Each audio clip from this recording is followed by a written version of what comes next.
Order, order. Welcome to this afternoon's session of the Foreign Affairs Committee. We're going to be talking about the abuses in Xinjiang in Western China, and we've got two witnesses who I'm just going to ask to introduce themselves very briefly, and for no other reason than this is how you appear on my screen. Dr. Ferguson, would you like to go first, please? Yes, thanks very much for having me. I'm Dr. Kate Ferguson. I'm Co-Executive Director at Protection Approaches, and I'm also Chair of Policy at the European Centre for the Responsibility to Protect up at Leeds. Thank you very much. And Ms. Reindorp? Good afternoon. I'm the Deputy Executive Director and incoming CEO of Crisis Action, which builds coalitions to protect people from war and mass atrocities. Thank you very much. Can I ask a relatively open question, but please don't feel the need to repeat each other's answers on it. Is the UK's approach to atrocity prevention appropriate to the challenges that we face, and what should change? Dr. Ferguson, would you like to start? Thank you. As you know, I've been analysing UK responses to atrocities for well over 10 years now, and I'm afraid the answer's always been no, but I would like to sort of answer that as fully as I can in the time.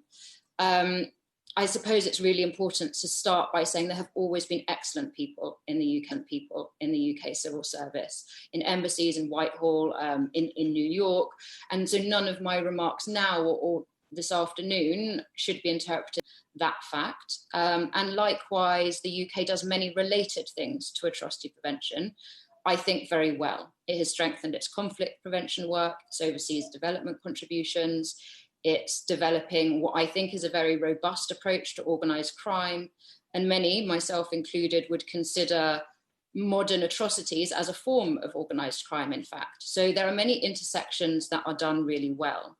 However, the UK, to my mind, has never really taken a good look at its atrocity prevention efforts in anything close to a holistic way. And this is in contrast to states like the US.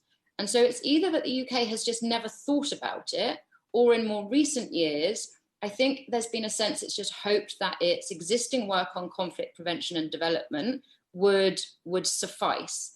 And so what that means is that over the last few years, the specific skills and expertise and approaches that we know can work in reducing the risk of atrocities have fallen through the cracks between conflict prevention and international development and other areas. I suppose this is something that has actually always been a problem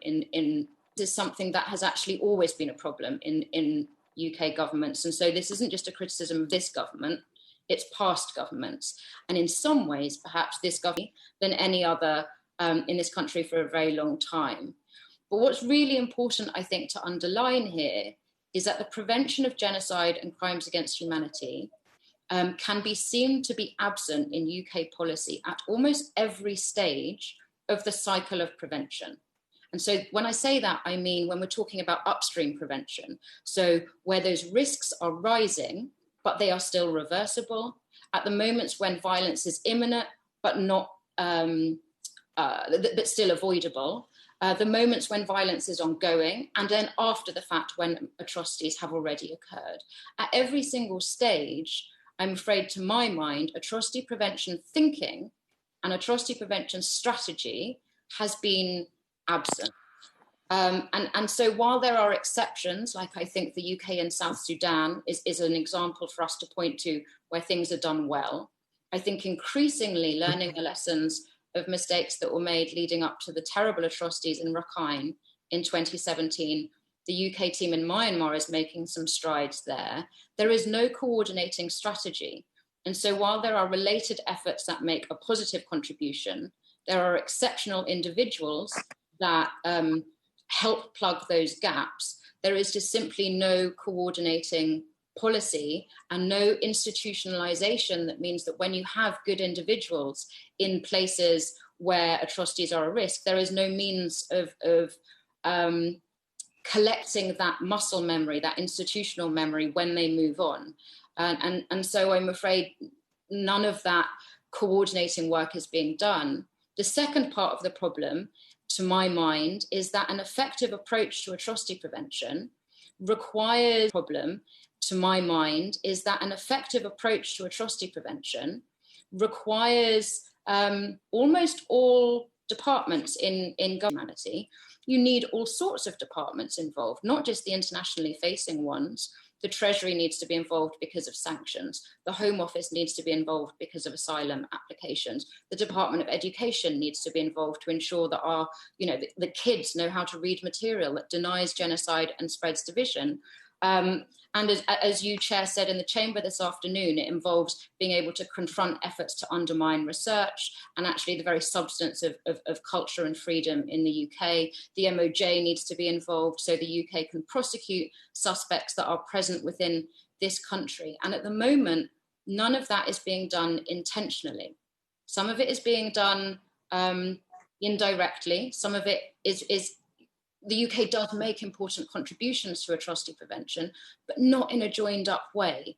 And the last thing I will say is I think it's important for me to acknowledge the step forward that was made in 2019 by this government in publishing for the first time its national approach to mass atrocity prevention.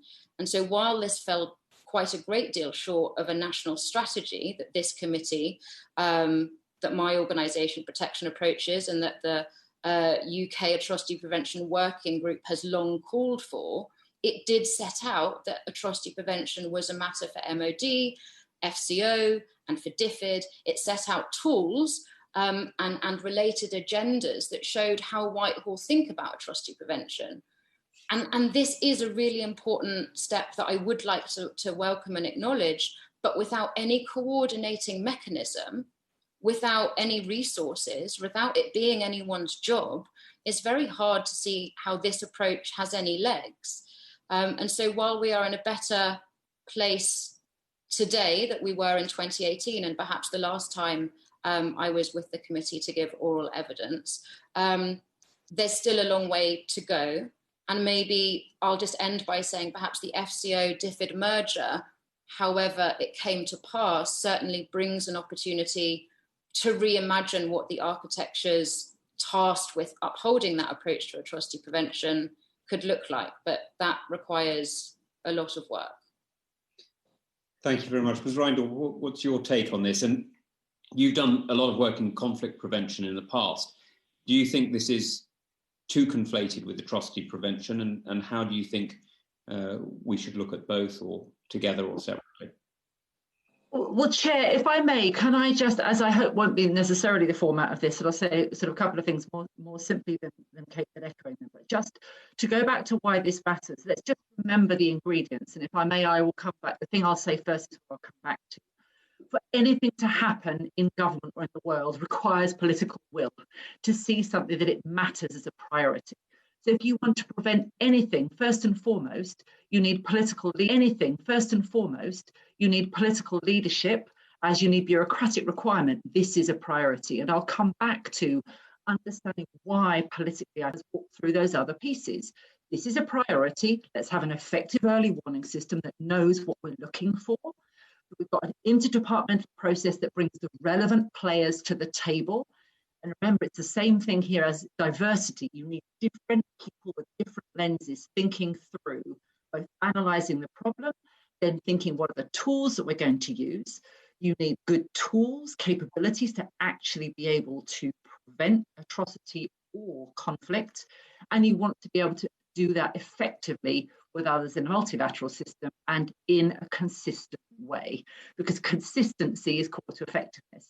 But if we go back to the political piece, why does crisis action see, and this is a sort of a personal view and one from our partners, what is the core to why Britain is being inconsistent, piecemeal, inadequate in both the prevention of atrocities and conflict? It is, I think, in that sense of this needs to be a political priority, and it's the political leadership at the highest levels through departments that recognises this is core to Britain's interest, that the occurrence of atrocities outside of conflict can be an indicator of instability that threatens trade and prosperity. It is a threat to our interest because we need to be and have been at the forefront of upholding, the best of Britain has been upholding and creating an international system of laws and rules. We were at the forefront, and I myself led the campaigning then at the United Nations for Oxfam in getting agreement about the responsibility to protect. Remember that core notion: sovereignty brings responsibility. You are not entitled in the 21st century to do whatever you want to your domestic population. All governments, the largest gathering ever of world leaders, came together to say that we have a national responsibility to protect our own populations from genocide, crimes against humanity, ethnic cleansing, and war crimes. That, and that we have an obligation first and foremost to our own populations. And so that sense of this is about in Britain's interest to prevent atrocities.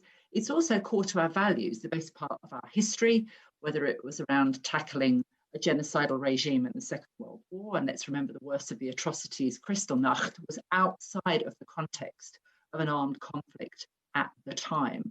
The Rwandan genocide was kicked off not in the context of an armed conflict.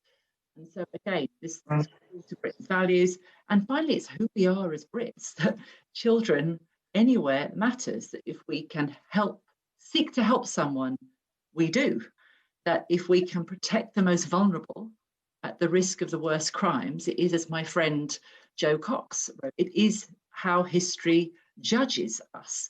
And so I'd recap that sense of what we need here, as Kate has laid out, is there are bureaucratic changes that need to happen. But at its core, I think, is that recognition of how fundamental this obligation is to protect and prevent genocide, crimes against humanity, ethnic cleansing, war crimes, the gravest crimes, which, yes, can occur outside of conflict situations. The beginnings of the Holocaust showed us that. Rwanda, Myanmar, there are distinct situations where identity-based violence and the insurgence of hate speech, the incitement to crimes against individuals take place outside of a situation of armed conflict. I wonder if I could just add something on that, on this, the problem with conflating conflict prevention with atrocity prevention, just to build on everything that Nicola has just said. Because while most incidents of modern mass atrocity occur in context of armed conflict, a very significant minority do not. And while we can kind of debate the numbers, it is roughly a third of modern atrocities, modern genocides and crimes against humanity that take place in so-called peacetime. I mean, it's probably better to say that they occur outside of situations of hot armed conflict. And the reason that we are here today, of course, is because of this very important inquiry looking at the terrible crimes that are happening in Xinjiang. Now, that is explicitly and very, very clearly an example of modern mass atrocities that are occurring outside of the conflict, a situation of armed conflict. Ergo, like the approaches of conflict prevention can easily be seen to be inappropriate or ineffective in that context. It is very explicit for all to see that conflict prevention will not work in this context. And unfortunately, in the United Kingdom, for far too long, there has been this assumption that atrocity prevention is being done through conflict prevention. And so just to really underline this point, there's another false premise here when many, many people, unfortunately, that I come into contact with in the UK government, is this sense that armed conflict leads to genocide and crimes against humanity. Therefore, this idea that atrocity prevention is something that follows on from conflict prevention. This simply isn't true. And so certainly, we know that the instability and impact of war can have a radicalizing effect. We know that it can be a useful smokescreen for other manifestations of violence. But genocide and crimes against humanity do not just happen. They are not the unfortunate consequences or byproducts of instability or war. Genocide and crimes against humanity, they have a political logic. They serve a purpose for those who perpetrate them. They are intentionally committed. The Holocaust and the Second World War were related but distinct processes of violence. And so that's such an important thing to remember, yet to me seems quite absent from the way the UK understands atrocities.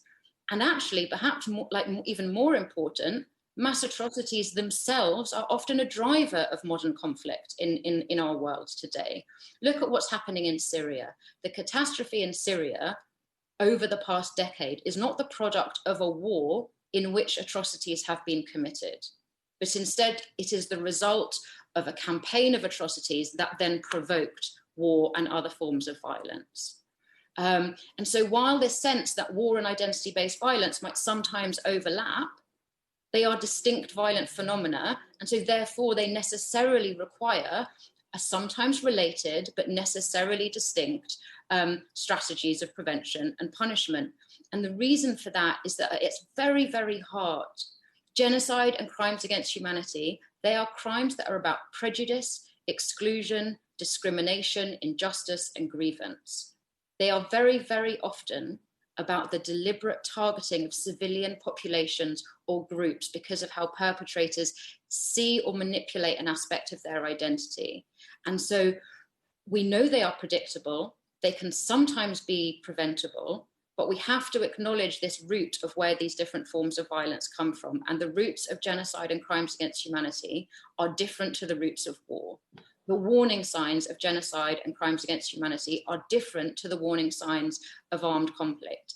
And yet at the moment, the UK's approach to atrocity prevention, such as it is, has been merged to such an extent that it is indistinguishable from conflict prevention. And that is why the UK, I think, has been too late to come to the table when it comes to the detention of populations in Xinjiang, because it doesn't have the answers. Thank you very much. Chris, you wanted to come in on this? No, to be honest, the question I was going to ask has been covered. Thanks. Fine. Okay. Graham. Yes. What's the best example there has been, or best example of success in atrocity prevention that this country has been part of?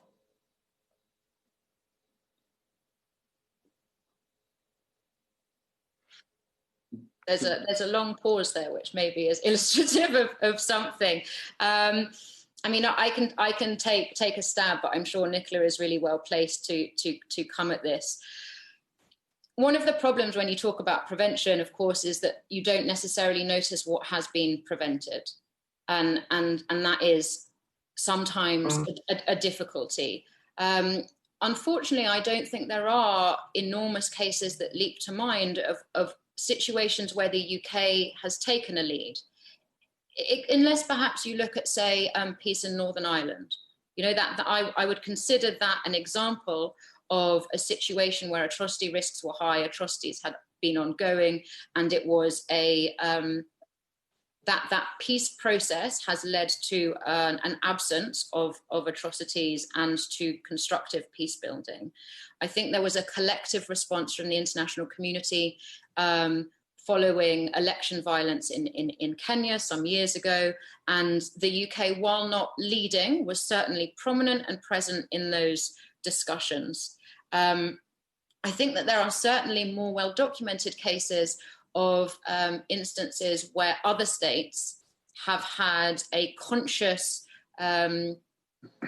strategy and understanding of the principles of atrocity prevention, where their efforts have been effectively implemented to the extent that they have been credited with reducing atrocity risks. The US Atrocities Prevention Board and its actions in Central African Republic in 2014-15 is a good example. In a slightly different way, the National Mechanism of Genocide and Atrocity Prevention in Tanzania is credited with having a very effective impact in reducing group tensions and the likelihood of violence in its own country. Thank you. Those are all relatively small or not very economically powerful countries. What do we have to take a completely different approach to an economically powerful and large country like China? If I may, like China specifically, not like China. So the short answer I would suggest, and not wanting to be glib, is don't take a different approach, because consistency here is really important. And if Britain, as with any government, is not consistent in how we demonstrate a concern about atrocity prevention, it feeds the cynicism, the concern that there's one rule for the powerful and another for the powerless. And it undermines, again, that core commitment that I think was such a breakthrough in 2005 at the World Summit, that every government has a responsibility to protect, and that it is no longer possible to claim, as China has, that there is the non-interference in domestic affairs. So actually the commitment of the responsibility to protect explicitly states otherwise. I think what is consistent, and in being consistent in approaching China, it is, if we walk through again the elements of what does effective atrocity prevention look like in practice, the warning signs that come through that abuses are being committed, that come from civil society, that come from journalists, that come from other member states, to trigger a consideration by the UK of what are the levers that we have got, what are the tools that we've got at our disposal, whether to encourage the state in question to uphold its own national responsibility to protect, whether there are offers of assistance that a government can offer in order to enable a sovereign government to uphold its responsibility, or where it's manifestly failing to take action without the consent of the government concerned, whether that is around the application of sanctions, whether that is around excluding from key events, sort of, if you like, formal and informal sanctions, whether it's targeted sanctions of the kind that this government put in place through the Magnitsky sanctions from last year about targeting individuals.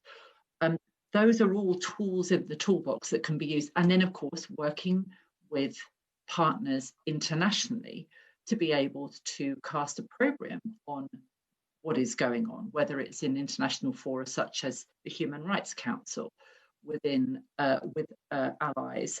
And I think also it's one of those situations where as domestic populations, we've also got something as individuals, a way of signalling through our consumer power about where we get our cotton, where we get our cars, that we don't want our daily products to come at the expense of somebody else in slavery or at the cost of our planet.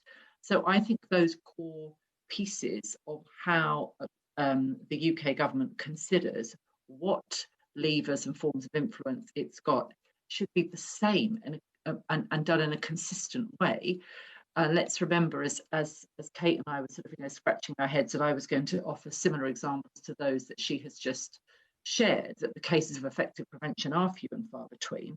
But the quicker a government responds to signs that abuses are in the offing, you've got a larger and less costly toolbox to deal with. And again, it comes back to this piece, I think, about political will and political priority, and an interest in being consistent in how we uphold and protect fundamental human rights, fundamental norms, and uphold that core notion, I think, that sovereignty brings responsibility, and it can't get shelved in the interests of trade, or if we seek to prioritise what we perceive as interests narrowly construed over actually these fundamental interests that Britain has of upholding international law and protecting our values about how we expect human beings to be treated, and how the British government should be expected also to be held to account for how it is protecting its own population and how it's adhering to rules and norms around human rights, where I think there is a more questionable case, for example, in Yemen, in arms sales, or in other places where the UK government has again, where the inconsistency in its policy can be seen. Just a final question. I'm prepared to change my consumer behaviour. I'm even prepared to try and persuade other people to change their consumer behaviour. But are you saying explicitly that this country should try and form an alliance to reduce trade in certain goods with China and try to get them expelled or withdrawn from certain international bodies. Because it's very different individual action. We can all feel better doing that and may be effective. But I think what you're asking for is for the government to do these things. I just want to be very clear about that. So the consideration of how around so, for example, expulsion from a body, the Human Rights Council of the United Nations, governments are voted onto that. And one of the core reforms that came through in 2005 was the idea of a peer review mechanism, that every member of the United Nations should be held to account for its conduct and its adherence to core human rights norms. In this argument about the effectiveness of our international legal system and international law and norms, the desire for consistency and working effectively through those bodies to say this is the conduct that as members of the United Nations, the international community, we adhere to, that I think Britain should be working effectively with its partners to do so. And that where I think is core to effective atrocity and conflict prevention, to work effectively and collaboratively with allies and partners across the world. And again, remembering, going back to the core of where the responsibility to protect doctrine, how it got agreed, where that is seen to be an alliance of Western governments working alone, where that is seen to be a split between the North and South, it calls into question and creates cynicism around the norms that Britain or any Western nation is interested in norms of human rights, where it serves its own perceived domestic interests, but not where it might be subject to criticism. So working effectively with allies across the world that are interested to ensure that we don't conduct trade and international politics in a way that imperils our planet, that imperils children, that behaves in ways that demean us as human beings. That was my experience in meeting with diplomats across the world when negotiating the responsibility to protect. If you ask, should we have stood by in the face of the Rwandan genocide if we knew it was happening again? And no, nobody would say yes, that nobody thinks it's a good idea that we should stand and do nothing where abuses are being created. So I think it is possible to build those alliances, to work through existing fora, to demonstrate opprobrium and as well as using trade and other tools, which is why, again, this importance of the cross-departmental process is so important, that all parts of government that have a bearing on engaging internationally need to be part of an effective policy. Just a sort of slightly more than one word answer, but essentially a one word answer. So you're saying you would advocate an international trade boycott? No. I would. No. I think the process of looking at what, as with any country, that Britain should be working effectively to look at where, for example, it needs it as more of a coherent strategy with China, for China, as with any, where human rights are concerned, to prevent atrocities, uphold those core obligations, should be at the heart of an overall navigation relationship with China. Should Britain be trading with companies or enable companies to be trading in areas where they are violating, committing crimes against humanity or implicated or violating fundamental norms? No. So is that an absolute trade boycott? No. Is it around ensuring that there's legislation in place to prevent profit from the situation? Yes. Thank you. Can we move on? Alicia, you wanted to pick up on some of this cross-departmental stuff. Over to you. Thank you ever so much, Chair, and thank you both for giving evidence today. You may be aware of my call since I was elected for the creation of an atrocity prevention unit at the Foreign Office, made up of legal experts, experts in sanctions, open source intelligence, counter-disinformation, multilateral experts, aid and kind of urgent programming. And I think this is really vital if we're to stop relying on country or subject teams to suddenly upskill themselves to be able to limit or stop atrocities, but also to ensure that atrocity warnings can be triggered earlier. How do you believe that atrocity prevention is best improved at the Foreign Office? And are there specific bodies or appointees that you think we should be making in order to do this most effectively? I don't know if Dr. Ferguson, you want to go first. Yeah, thank you so much. I mean, I think this is a great question, and I have really welcomed your recommendations and interventions on this issue. I really support them. It's a great question too, because actually you're asking it at a moment where the answer doesn't need to be hypothetical or a wish list, because we're at this weird inflection point for the UK where we've got the FCDO merger, where we await the integrated review with bated breath.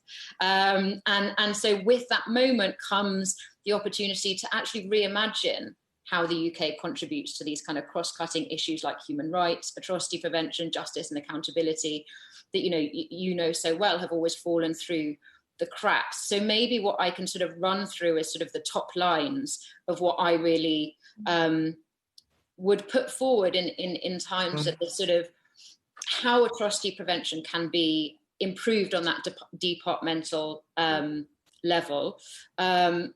I will focus mainly on maybe the FCDO in my remarks, because I've already mentioned that I think this needs to be a fully integrated cross-cutting issue that touches on almost every department in government. First of all, I think atrocity prevention must be set out indisputably as a matter of UK national interest. It is in the UK's interest that these crimes do not take place for many, many reasons. For global stability, for reasons of trade, for the enormous population movements that they force, for the enormous kind of human but also economic costs. They are with us for generations, these crimes. I also think that we can learn some very important lessons from the steps forward that the US was able to take, not just in establishing the Atrocities Prevention Board, but in integrating atrocity prevention in its international facing policy from that moment of declaring atrocity prevention as a matter of national interest. Then there needs to be a comprehensive national strategy for atrocity prevention. I have said repeatedly that I think that this should be along the lines of the serious and organised crime strategy. It is a comparable global challenge that impacts some people who are present in the UK, our own citizens, even if it exists primarily overseas. And so whether coordination for atrocity prevention would sit ultimately in FCDO or maybe the Cabinet Office, it's necessary to have such a strategy to connect all those in other departments with a means of strategic planning, rooted in horizon scanning, scenario planning, that foresight prevention thinking that we know is integral to the effective implementation of atrocity prevention, as well as having the capabilities that you have mentioned yourself about being able to activate very quickly in urgent situations. And so such a strategy would ensure that atrocity prevention thinking was integrated into related agendas, but also vice versa. And this sort of cross-cutting way of thinking, I do think that the UK government has been making very positive steps towards in other areas. It's just that atrocity prevention hasn't yet been folded into that.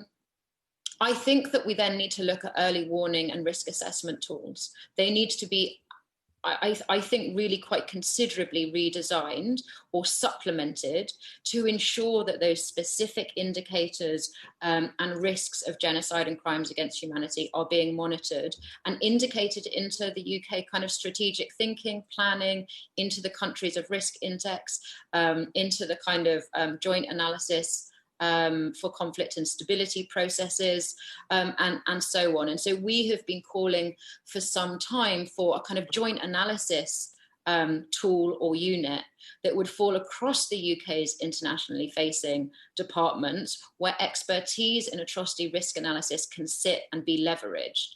The next thing that I would call for is for embassy teams to be trained. This is something that other states have been doing for a long time.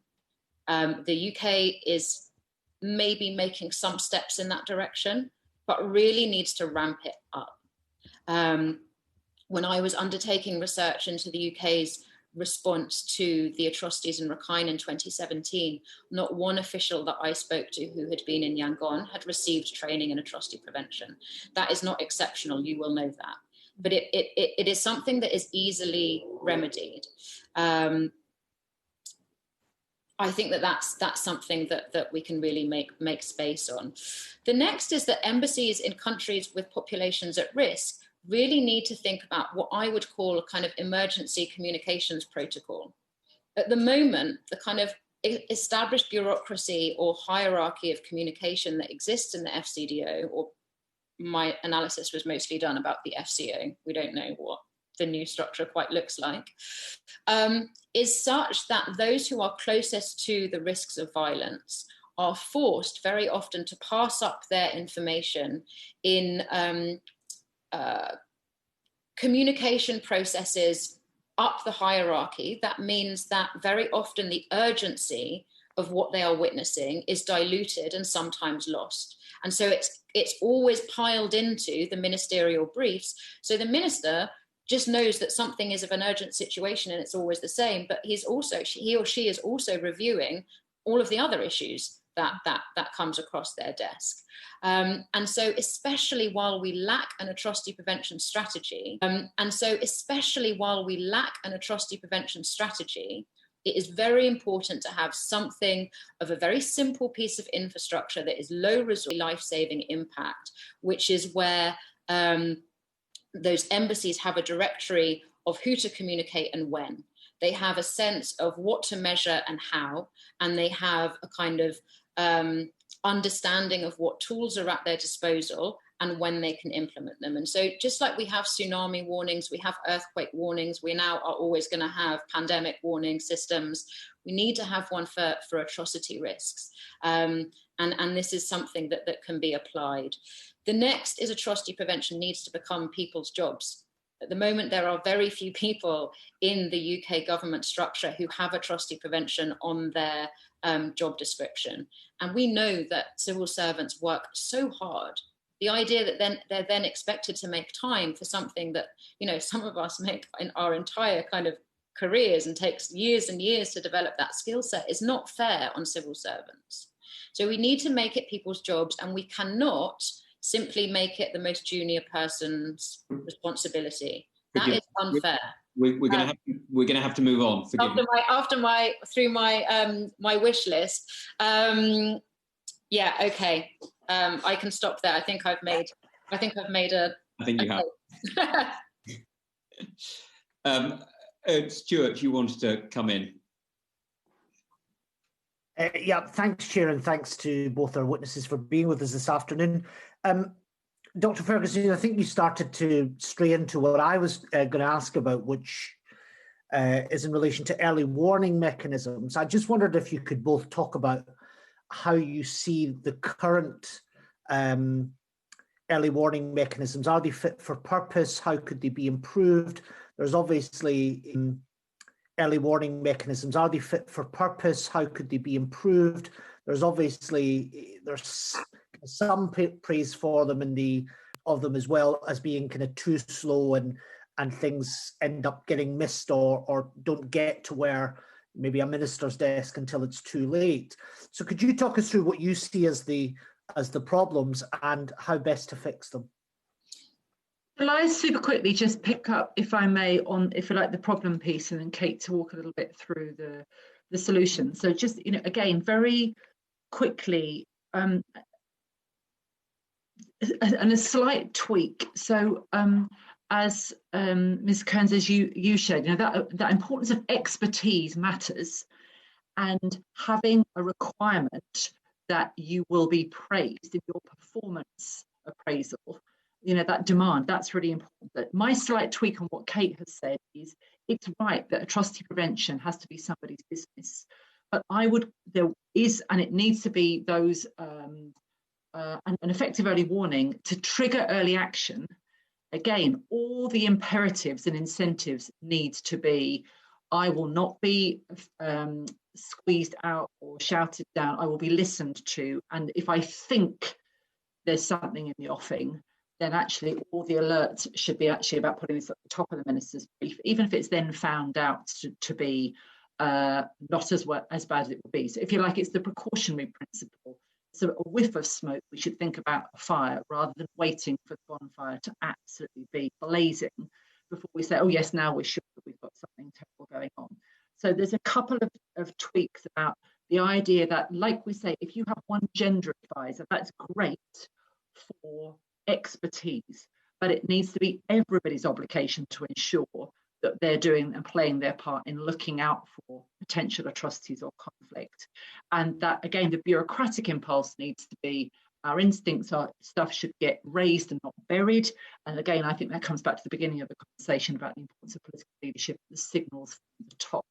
Because last thing I'll say is, let's just remember the nightmare example of a failure of early warning. When Romeo Dallaire in 1994, the Canadian general in Rwanda, was sitting there heading a peacekeeping operation, and he had received lists of people that were targeted, intended to be murdered by the then genocidal Rwandan government. That was sent, he sent that to New York. It went to the Department of Peacekeeping Operations and it got buried.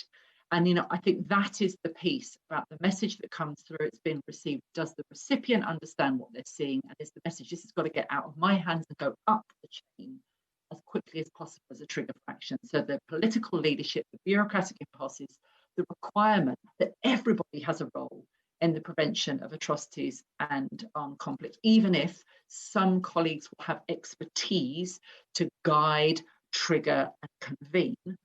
I think that is the core of how you make sure that policy gets turned into practical action.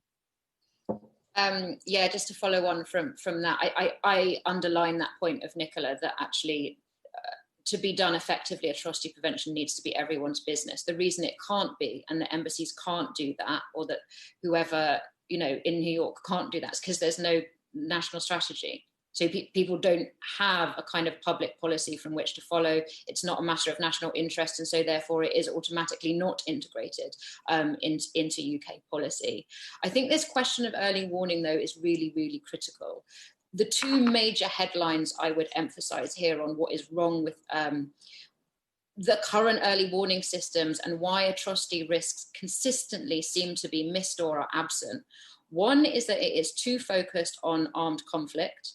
And two is because of the timeframes or horizon with which our early warning mechanisms are focused. There is not an emphasis on prevention. It is more firefighting. It's more about responding to the crisis we can see and then reacting, rather than really investing in that kind of prevention thinking, that foresight policy making of looking for where the crises that are less obvious. That's really where sustainable stability and prevention is rooted in. Just to kind of highlight an example, though, of where these limitations are, you know, let's just take a very brief moment to think about the UK's joint analysis of conflict and stability tool, the JAX.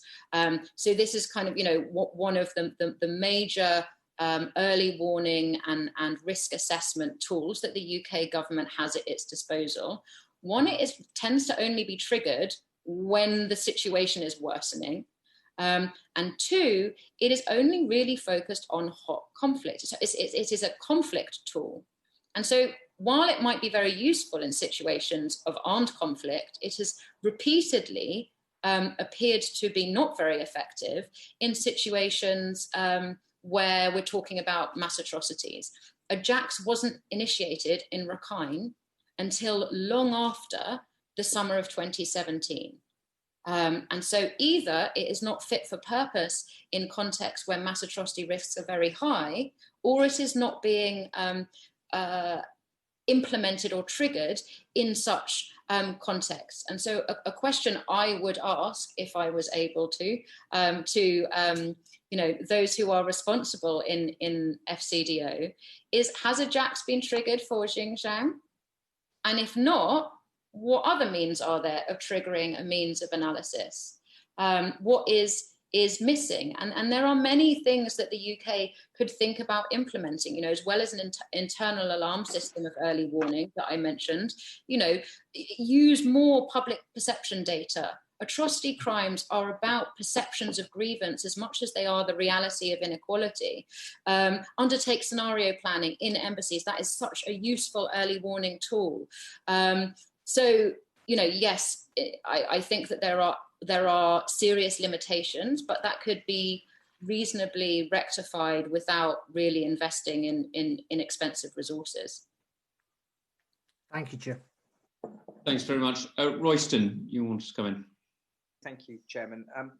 Dr. Ferguson, you did mention about the US earlier and about atrocity prevention and it being a matter of national interest. What you'll probably say the US, I'm not sure, but which countries are doing well, and you know, what will we learn from them?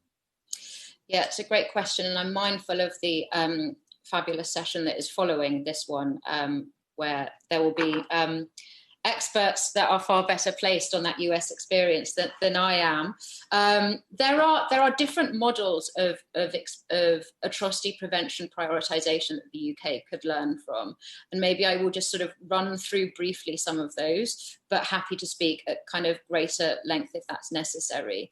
The EU's atrocity prevention toolbox is really limited. However, it was still something, and the UK has now lost access to that toolkit. And it would be really interesting to know whether the UK plans on replicating that modest set of internal communication and coordinating with European partners. I don't say that the EU toolbox is a model of excellence, but it is a means of internal communication and flag raising that now the UK doesn't have access to.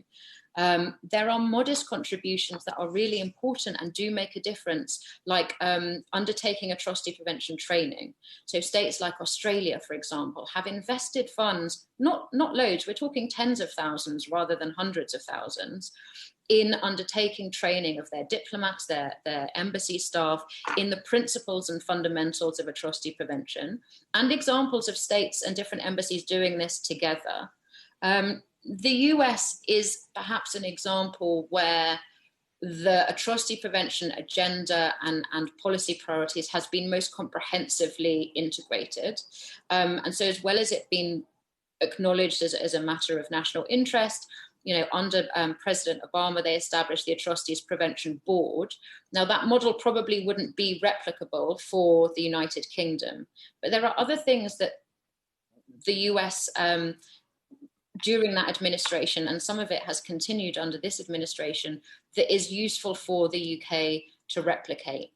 Very simple things like providing a field guide for USAID on atrocity prevention, and the relationship between atrocity prevention and development is a very simple concept and kind of useful, practical outcome that the UK differed, never had. The way in which the US coordinates with its civil society on atrocity prevention, I think, is exceptionally important. Perhaps you'll say I would always say this, but I would always welcome a warmer and kind of more open relationship with our government counterparts. We are here to help. You know, the UK has a rich civil society that has these expertise, and especially in times of great need and narrowing resources, engaging with UK civil society, engaging with the network of 25 NGOs and experts that form the Atrocity Prevention Working Group would be following the model of the US in a way that would be useful. Also, something that the US did when it first established the Atrocity Prevention Board was it appointed 2 fellows in atrocity prevention, one that came from government, but the other came from civil society, and it was a way of augmenting that expertise that didn't at that time necessarily exist in the way that it does now in the US administration and within the State Department. And it also fostered really strong bonds between this emerging mechanism of atrocity prevention and with civil society. And again, I think is something that could be really replicable. Thank you. What can we do then, do you think, either of you or both of you, sorry, I don't want to put too much on to one witness. What can we do to coordinate with other countries then? What should we do? Should I kick off, Kate, and for you then to pick up? So, I mean, you know, obviously the UK government sits in a number of places where we can actively engage. Of course, as a member of the Security Council, that's crucial. You've got commitments also, you know, within NATO and around the prevention and protection of civilians from genocide, the protection of civilians. There's a lot of work going on. The UK is also part of the International Atrocity Prevention Group, where it can work, again, sort of a group of like-minded states where it can collaborate. And of course, this year is also a moment where I think there are important initiatives taking place to think through what are the ways of greater connection between action on climate change, pandemic prevention, inequality, and the prevention of conflict and atrocities. And therefore, as the chair of the G7, as well as actually hosting the climate summit, there's an opportunity for the UK really to set out how it wants to be a leader and not a laggard across a range of agendas around the prevention of harms to both people and planet. So I think there's actually any number of fora in which the UK can work as an effective international partner to be able to collaborate. I mean, I also mentioned earlier on, obviously, as a member of the UN Human Rights Commission, and that sense of being able to convene to identify the strategy on a particular country, to collaborate with other members of the international community and deploying that in different forms to use the different tools at its disposal. There are a range of them. Thank you. Yeah, I think I would add to that, one really simple way is in being clearer about how the UK seeks to uphold its obligations when it comes to genocide and crimes against humanity would in itself foster and encourage stronger collaboration with other states. And the other thing I will say, I'm realised that Dr. Simon Adams is in the next session, but the focal points for the responsibility to protect that network, which I believe now, Simon will tell me off if I get it wrong, I think it's over 70, 74, something like that, of states that have appointed focal points that are charged with upholding or kind of coordinating their national responsibilities to protect. Our own focal point is James Kariuki, who is at the Multilateral Directorate, and so has at his disposal this network of states and individuals within those states that have as sort of part of their job description this commitment and this knowledge set, and there are regular meetings that the Global Centre for the Responsibility to Protect convenes, and so there is access there to like-minded thinkers and allies that I think could also be leveraged, and sort of thinking about how the government might want to better resource the position of our focal point as a means of kind of global coordination and leadership, I think is really worth considering. Thank you. Thank you, Chairman. Thank you very much indeed. I'm going to stop there and say thank you very much to our two witnesses. I'm extremely grateful for the context in which they put this. And